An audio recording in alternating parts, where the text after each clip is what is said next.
Hi, my name is Donna. I live in Jacksonville, Florida. I found Gabriel through Home Depot Pros.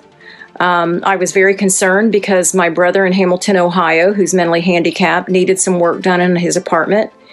And I knew nobody to do that. He needed some air conditioning units put in his windows. As soon as I contacted Gabriel, he was more than happy to do the work for me. I ordered the AC units, he picked them up, and he took them over and installed them.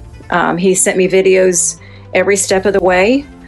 He was very fast, thorough, and I was very pleased with his work. I have since given his telephone number to several of my relatives in Ohio, the Mental Retardation Board, and I definitely would use him again. I think he is an awesome handyman, and I sure wish I had somebody here in Jacksonville, Florida just like him. Have a good day.